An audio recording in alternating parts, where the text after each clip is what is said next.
সবার উপরে রাখতে হবে। পশ্চিম বাংলায় সব থেকে বেশি বিপাকে ফেলেছিল ব্রিটিশদেরকে।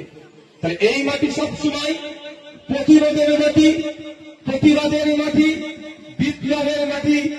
এই মাটি থেকেই ব্রিটিশদের বিরুদ্ধে যেমন আন্দোলন সংগঠিত হয়েছিল, ব্রিটিশরা দেশ ছাড়তে বাধ্য হয়েছিল, এই মাটি থেকেই ওয়াকার সংশোধনী আইন প্রত্যাহারের আন্দোলন সংগঠিত হলে পশ্চিম বাংলার আন্দোলনের ঢেউ আসামে গিয়ে পড়ত, পশ্চিম বাংলার আন্দোলনের ঝাঁজ আর দিল্লিতে গিয়ে পড়ত, পশ্চিম বাংলার আন্দোলনের ঢেউ মহারাষ্ট্রে পড়ত, পশ্চিম বাংলা আন্দোলনের ঢেউ সারা ভারতবর্ষে ছড়িয়ে পড়ত।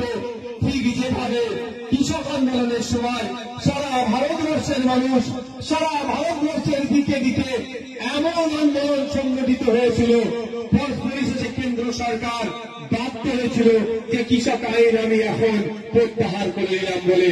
তা আমরা পশ্চিমবাংলা থেকে শান্তিপূর্ণ প্রক্রিয়ায় গণতান্ত্রিক পদ্ধতিতে সংবিধানকে বাঁচানোর জন্য বিজেপির নিয়ে আসা আইনের বিরুদ্ধে যদি আমরা আন্দোলন সংগঠিত ঠিকঠাক করতে পারতাম, তাহলে কিন্তু এখন এই আইনটা বিজেপি প্রত্যাহার করতে বাধ্য হয়ে যেত।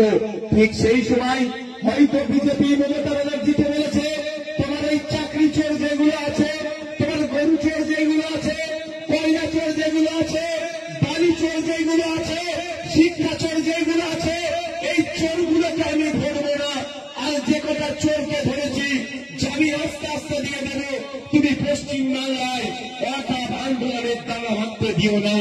সেই জন্য হয়তো মমতা ব্যানার্জি আপনাকে আমাকে চমকেছিল, আর আপনার আমার সাথে বিশ্বাসঘাতকতা করেছিল, আপনার আমার সাথে চিটিংবাজি করেছিল, আপনার আমার সাথে প্রতারণা করলো, আপনাকে আমাকে বোকা বানিয়ে বলেছিল যে আমি থাকতে পশ্চিম বাংলায় এই আইনকে লাগু হতে দেব না। তাই বন্ধুগণ, আপনারা